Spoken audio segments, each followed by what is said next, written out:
When those women come out, we'll have to pretend to be customers. Customers, that's it.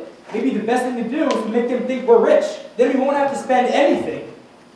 We're two men about town looking for hats for ladies. Good afternoon, Mrs. Malloy. Here, Cornelius Hackle. Here, Barnaby Tucker. My pleasure, gentlemen. Now, what can I do for you? Well, you see, We're we're happy two to see ladies you. about You want to town buy a looking ladies' for suit hats just for Malloy Malloy. with? One hat for a lady, of course, and everybody said to come to Mrs. Malloy's because she's so pretty. I mean, her hats are so pretty. And so reasonable, Cornelius. As reasonable as under $1 would leave us with enough to still see the whale. You got to pay him no mind, man. He's come all the way from Yonkers to see the stuffed whale, and he's all excited. Just keep an eye on that street, Barnaby. Maybe you'll see it pass by. Is it big and black with mean little red eyes? Yes. It's sitting right on that bench. Excuse me, but did you say Yonkers, Mr. Hackle? Oh, yes, ma'am, Yonkers. Forgive me for saying this, but you should see Yonkers, too. By that, I mean, perhaps Mr. Malloy would like to see Yonkers as well. Oh, I'm a widow, Mr. Hackle. You are? Barnaby, she's a widow. Well, that's too bad. I'm sure Mr. Malloy would have enjoyed Yonkers, especially in that hat. I mean on you, of course, not Mr. Malloy. May he rest in peace. You're Catholic, aren't you? Well, don't let that worry you. I'd be willing to change. Mrs. Malloy, if you ever happen to have a Sunday in the near future, I'd be more than pleased to show you Yonkers from top to bottom. Well, as a matter of fact, Mr. Hackle, I might be there sooner than you think. Oh, really? You see, I have a friend who lives in Yonkers. You do? Perhaps you know him? Perhaps we do. Although it's usually foolish to ask in cases like this. It's a Mr. Vandergelder. Horace Vandergelder? A Vandergelder's hay and feed? Do you know him? No, not at all. Mr. Vandergelder is a substantial man, and well-liked, they tell me. A lovely man, Mr. Malloy. Just lovely. Has only one fault as far as I know. He's hard as nails. Cornelius, I think. No, I wonder if your friend might like this one. Look out! Gentlemen, what are you doing? We'll explain later, Mr. Malloy. Help us. Come out of there this minute! Gentlemen!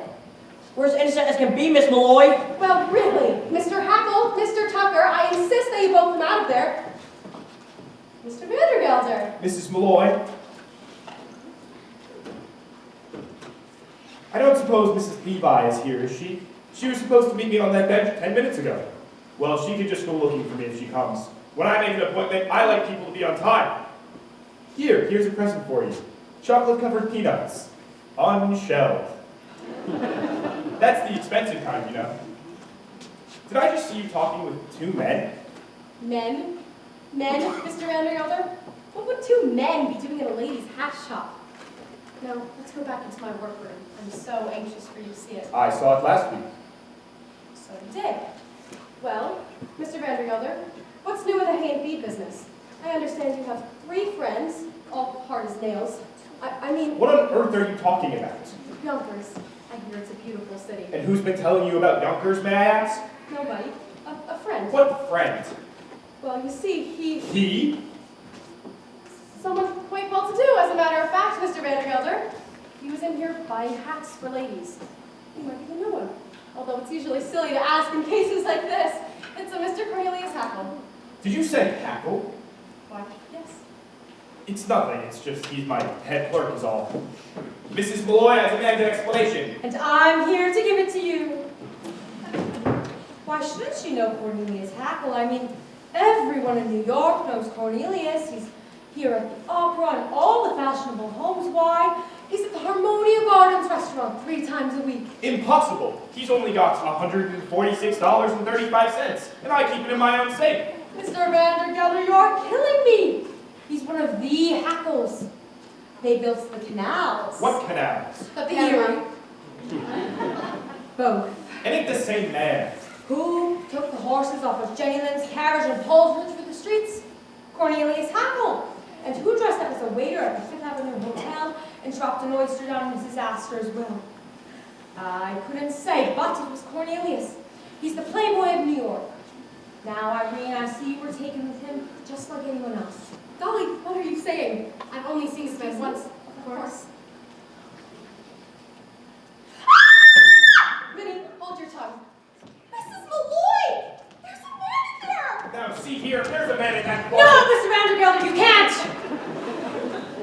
It's He's too dangerous. No man who hides in the ladies' closet can frighten me. Mrs. Levi, stand aside. No man, indeed. I mean, I'm sure you'd make short work of any man. Those muscles, I can see them now, rippling back and forth under your coat. Ripple, ripple, ripple, back, ripple, ripple, ripple. Mrs. Levi, for the last time, stand aside. Stand indeed. That's exactly what the law courts will want to know when you're accused of entering this cupboard without a search warrant. I mean, what do you stand for if you don't stand for the law of this great land? I know what I stand for. I stand for motherhood, America, and a hot lunch for orphans. Take off your hat, Sir Betsy Ross's flag is passing. Do you see him on the hill at Gettysburg? Beneath that great triumphal arch.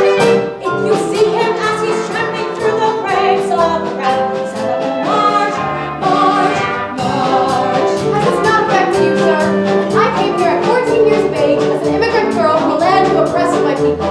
And I must echo with that great, patriotic American Moses. I stand for motherhood, America, and a hot lunch for orphans. Take off your hat, soldiers, your safety will pass into. You see him on the bridge at Waterloo. He's the great triumphal march. If you see him as he's trampling through the graves of wrath, then march, march, march. I stand for motherhood, America, and a hot lunch for orphans. Take me from the I would like to be born. Ross's flag is passing in the sea. On like Gettysburg, I see yes, the great triumphal march. Oh, Stonewall If Jackson. you see as he's trampling through the graves of wrath, send him march, march. 407 years ago, march, march, to form a more perfect union. March, march. Damn the torpedoes, full speed ahead. March, march.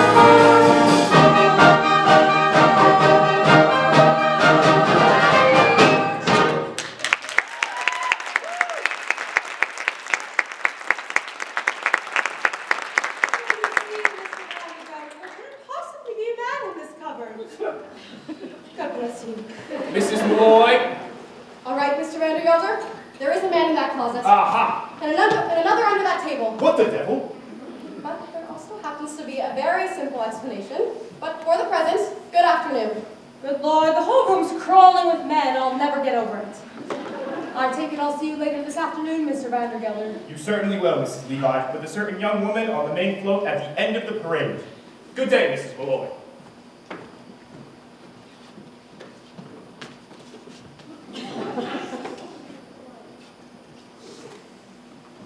Mrs. Malloy, I can explain everything. I do not wish to hear any explanations, Mr. Hackle. Just you and Mr. Tucker do me the pleasure of leaving my store at once, or I'll send for Officer Dougherty. Well, and if you ask me, Irene, calling for an officers, letting them off too easy. The law courts. That's where they belong. I've been adding up the legal offenses these two have committed, and you've got rights for at least 2 writs, a non-compos mentis and a garnishee. Now, the main thing is to show you try to settle it amicably first. Have dinner with them. Dinner? Is that absolutely necessary, Dolly? It's the way things are done in law, Irene. Dinner first, garnishee afterwards. Well, if it must be, Mr. Hackle, Mr. Tucker, you may take Miss Fay and myself to dinner. Delighted, Mrs. Malloy. I speak for Barnaby, too. Now, here is a very nice restaurant in the railroad station. Oh, no, Mr. Hackle. If the Harmonia Gardens is good enough for your fashionable friends, it's good enough for us. We have a lovely orchestra there, Minnie. Oh, no, we couldn't do that, Mrs. Malloy. Now, don't misunderstand me. It isn't the money or anything. It's the whale. It's the whale. No, it isn't the whale, Barnaby. It's the dancing. You see, they have dancing in a place like that. Exhibitions, even contests. And I don't know how. It would take me weeks, months, years to learn. Mrs. Dolly Levi, 33-year-old chief clerk, taught how to dance. Now, it's very simple. You put one arm here and one arm here. It's no use. I have absolutely no sense of rhythm. Absolutely no sense of rhythm is one of the primary requirements in learning by the Gallagher-Levi method. Mr. Hackle, just give me 5 minutes of your time and I'll have you dancing in the streets. Let's start with lesson 7, the waltz, kick, turn. Right foot touch, left foot touch, back foot through touch, and release unfurl. That's wonderful. But I think of the woman that will find heaven in your arms. Now, let's get back to lesson 1. Put your hand on her waist and stand with her left in your right hand. And 1, 2, 3, 1, 2, 3, 1, 2, 3. Look! I'm dancing! Well, I was. Well, of course you were, Mr. Hackle. Take the someone whose arms in your ring. Hold on to her tight and swing. And 1, 2, 3, 1, 2, 3, 1, 2, 3. Ah! I'm dancing!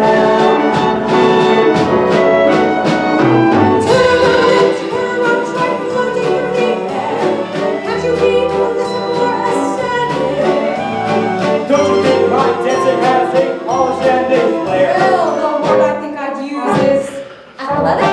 Well, my heart is about to burst. My head is about to pop. And now that I'm dancing, who cares if I ever stop? You're next, Mr. Tupper. Glide and step and step and glide. And everyone, stand aside. He's dancing!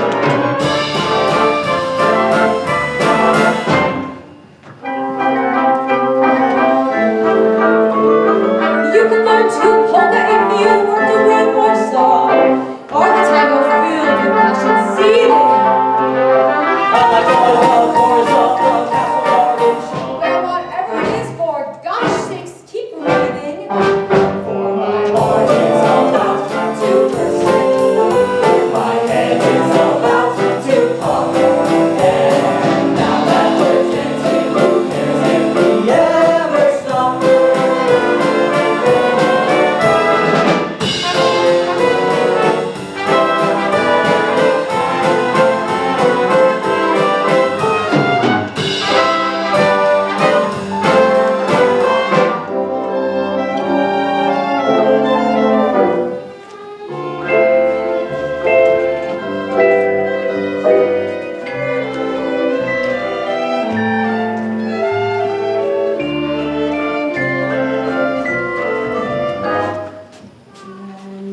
There's someone hardly know.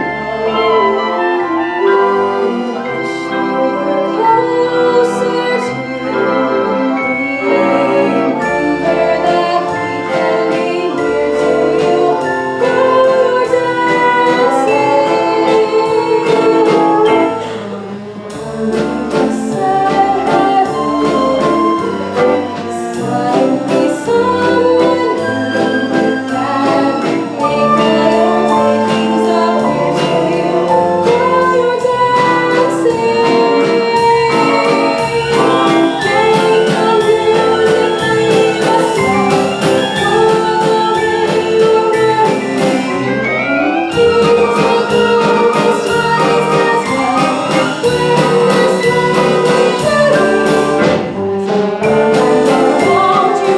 better. Your spirits will hit the top. Now that we're dancing, who cares if we ever stop? 1, 2, 1, 2, 3. And now that we're dancing, who cares if we ever stop?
Well,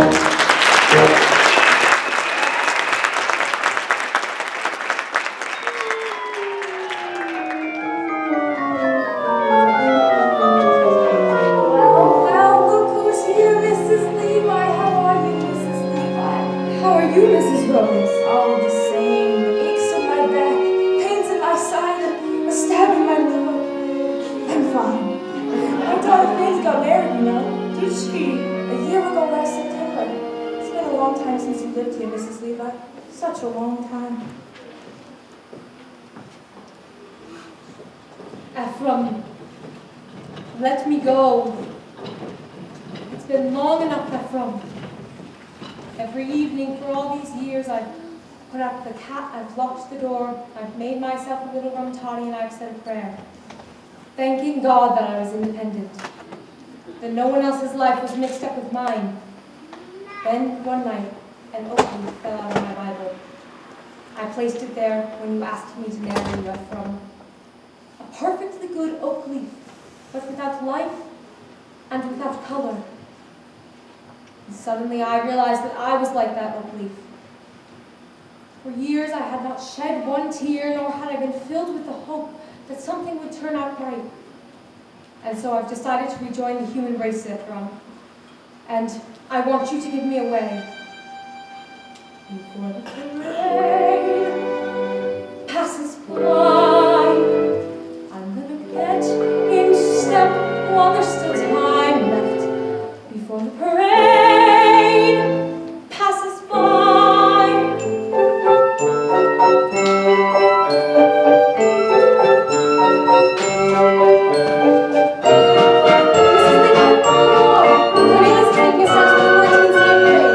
Everybody marching. Why, we are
Dolly, I'm coming, I'm on my way! Hey, put that out, you. That's my fiancée. Put that back, thief, pickpocket. I paid for that girl and I want all the parts. Miss Money, what have they done with you? Mrs. Levi, what is the meaning of this? Nothing to get upset about, Horace. Miss Money just had a sudden, urgent business appointment. The mint was running low and she's helping them out. But she will meet you out front of the Harmonia Gardens restaurant tonight at 8. Why, that's the most expensive restaurant in the city. And it should be. What food and the fastest waiters in New York. By the way, I may be a few minutes late, so Miss Money will meet you out front, all dressed in buttercup yellow, wearing baby pink shoes, singing a sweet old-fashioned tune. Sweet Rosie O'Grady, why? You couldn't miss her if you tried. All right, I'll be there, Dolly, but only because I already paid for the introduction and I want to get my money's worth. But from here on out, you are hereby discharged as my marriage broker. Is that clear? From now on, Dolly Gallagher, you're just a woman like anyone else. What's happening? Where are you taking me? Ephraim, he's as good as mine.